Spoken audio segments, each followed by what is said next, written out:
Nah, kalau tadi sudah ada bapak-bapak nih, sekarang nona-nona nih. Silakan Pak Ustadz, ini kan selama ini mampu mengenyam pesan-pesan dakwah dengan lebih cair. Ada lucunya, ada sarkasnya, itu khas Indonesia sekali. Sehingga bisa diterima oleh banyak orang. Pertanyaan Sherly adalah, dari mana Pak Ustadz skill itu Pak Ustadz dapat? Ini yang orang tidak tahu. Saya ini dosen komunikasi. S1, S2, S3 saya itu komunikasi. Di dalam ilmu komunikasi ada disebut komunikasi persuasif. Bagaimana orang dibujuk supaya dia mau ikut dengan kita. Itulah komunikasi persuasif yang lawannya adalah kursif, paksaan. Ya. Saya melanjutkan Sherly tadi sama Yohana. Ya. Nah, tolong bujuk saya supaya sholat. Puasa saya lakukan, semua saya lakukan kecuali sholat. Ketika Allah perintahkan ibadah-ibadah yang lain, itu cukup perintah ayat saja turun. Allah perintah haji, ayat saja turun. Allah perintah puasa, ayat saja turun. Allah perintah bayar zakat, ayat saja turun. Tapi ketika Allah perintah sholat, tidak boleh ayat turun. Nabi dijemput oleh 2 malaikat, kemudian diajak naik, ketemu dengan Allah untuk menerima perintah ini. Kenapa? Karena perintah ini sangat penting. Mas, saya boleh dagang, bayar zakat sambil nyanyi. Saya boleh haji sambil nyanyi. Tawaf, labbaik Allahumma labbaik, labbaik la syarika laka labbaik. Boleh. Ya, saya bayar zakat boleh sambil nyanyi. Begadang jangan begadang. Kenapa? Salat tak boleh. Allahu Akbar. Darah muda, darahnya pada batal salat saya. Kenapa?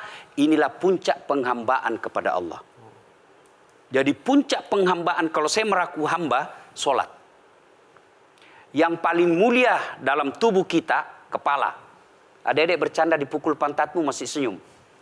Dorong dadamu masih senyum. Tapi jangan bercanda pukul kepalamu.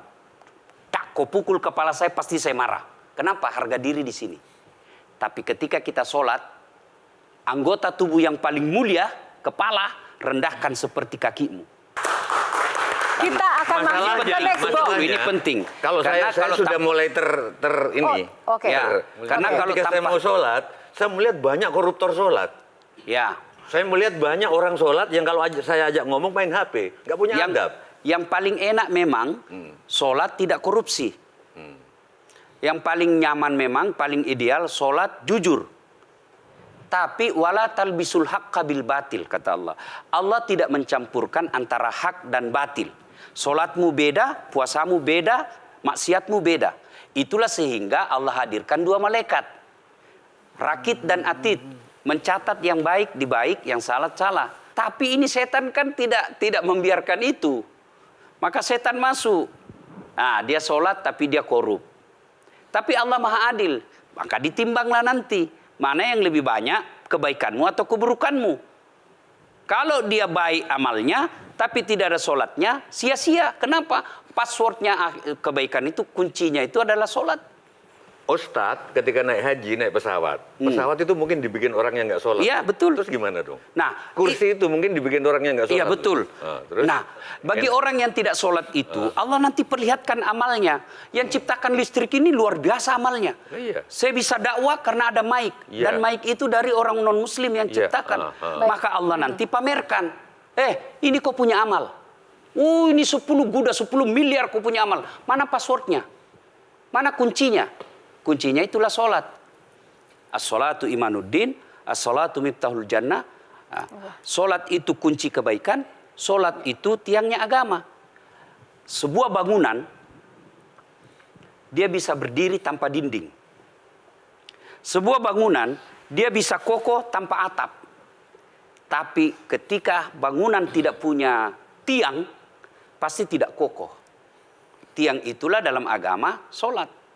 Dia tidak husuk, tidak ada urusan. Allah tidak hitung kamu husuk atau tidak. Kamu datang deh sujud sama saya.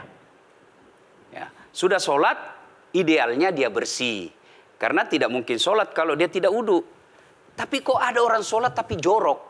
Buang sampah sembarangan. Itulah keberhasilan setan menggoda kita. Itulah sebabnya kita minta perlindungan kepada Allah. Kenapa ketika melontar 3 jumroh? Orang haji kan melempar 3 jumroh. Satu tiang 7 batu. Kenapa tidak dikumpul saja itu, satu kali lempar, tak, tak, tak. Kenapa? Kenapa mesti 3 hari dan kenapa mesti 3 titik? Itu pesan moralnya, melawan setan itu perlu napas panjang. Dengar azan, jangan pikir setan, dia tebar itu. Tidak usah kau sholat, nanti kau tua. Anggaplah pergi sholat, setan menyerah, tidak. Buru-buru kamu, buru-buru. Akhirnya apa? Wudhu tidak sempurna. Anggaplah Anda wudhu dengan sempurna. Setan menyerah, tidak. Masuk masjid. Tidak usah sholat sunnah, tidak usah sholat sunnah. Prinsipnya setan, kalau dia tidak bisa dikalah, jangan untung. Nah, gimana Mbak Teja? Udah teryakin kan? Oke. Jelajahi cara baru mendapatkan informasi. Download Metro TV Extend sekarang.